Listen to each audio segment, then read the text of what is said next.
இயேசுவே உம்மை ஆராதிக்கின்றோம், எம் வாழ்வை உமக்கு அளிக்கின்றோம், உம்மை அன்பு செய்கின்றோம்.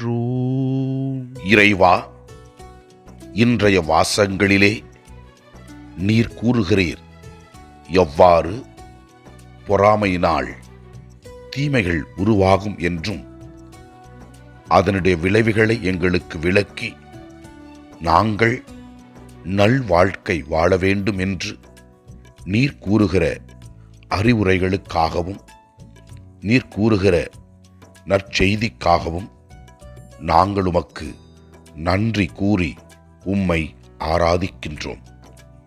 முதல் வாசகத்திலே நாம் பார்க்கிறோம், யோசேப்பின் சகோதரர்கள் யோசேப்பின் மீது பொறாமையடைந்து இவ்வாறு கூறுகிறார்கள், இதோ வருகிறான் கனவின் மன்னன், வாருங்கள் அவனை கொன்று போடுவோம் என்று சொல்லி யோசேப்பை இதோ விற்று விடுகிறார்கள் அடிமையாக. பொறாமையினால் தங்கள் சகோதரனுக்கு எவ்வளவு கொடுமை செய்தார்கள் என்பதை பற்றி முதல் வாசகம் தெல்லம் தெளிவாக நமக்கு விளக்குகிறது. ஆண்டவரே, நாங்கள் பொறாமைப்படாமல் மற்றவர்களின் திறமையைக் கண்டு அவர்களை பாராட்டவும் அவர்களை வளர்க்கின்ற உணர்வையும் ஆசீர்வாதத்தையும் எங்களுக்கு தாரும்.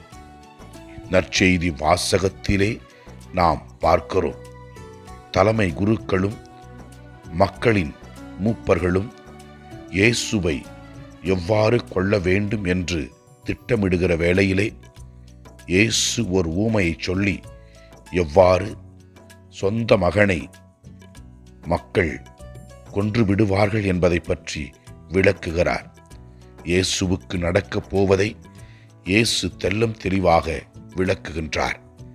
இயேசு நமக்காக கல்வாரி மலையிலே உயிரை கொடுத்து நம்மை மீட்டெடுத்திருக்கிறார். இதனை உணர்ந்து இயேசுவை போல அவருடைய படிப்பினைகளை பின்பற்றி நல்வாழ்க்கை வாழ்வோம்.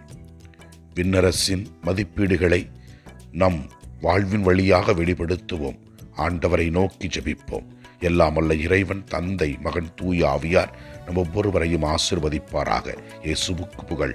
மரியே வாழ்க. ஆமென்.